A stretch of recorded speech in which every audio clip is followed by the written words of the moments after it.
Nearly 3/4 of the pioneers who came off the Oregon Trail eventually chose the Barlow Trail over the passage down the Columbia River. This led them to Gate Creek, where Sam Barlow established his toll gate. Here, Mr. Barlow was stationed with a few men to take toll from the immigrants.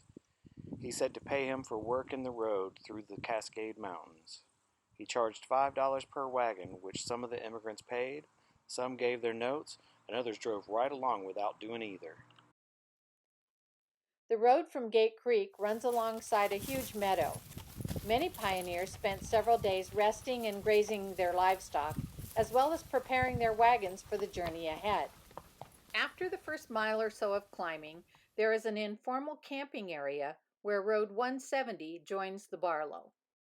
In this fairly open area, you'll see a grove of incense cedar trees among the ponderosa pine. The road continues for another 3 miles to Immigrant Springs, the direction these walkers and this biker are heading.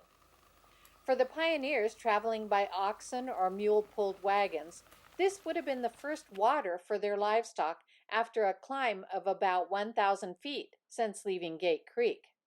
Notice there are fir trees, dogwood, ocean spray, and a variety of wildflowers on the forest floor. The forest has become denser. Immigrant Springs, shown here in this old photograph, was an important water source, not only to the Native Americans and immigrant travelers, but later to the cavalry and the sheep herders. This is a good rest stop because the road gets much harder as you continue westward. Traveling to Forest Creek, the road is steeper. The first mile after Immigrant Springs, you climb 300 feet. Then the next 2 miles, you drop over 500 feet. You first pass the Lost Boulder irrigation ditch. Dropping down farther, you encounter a beautiful stream called Lost Creek. This cyclist loved the technical challenge of this particular stretch of the Barlow with the roots and rocks. But imagine the immigrants trying to descend this with heavily laden wagons.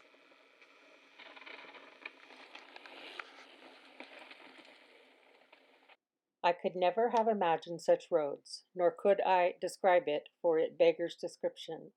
Over roots and branches, stumps, rocks, fallen trees and logs. Over streams, through sloughs and marshes, uphill and downhill, and in short, everything that could possibly tend to make it intolerable.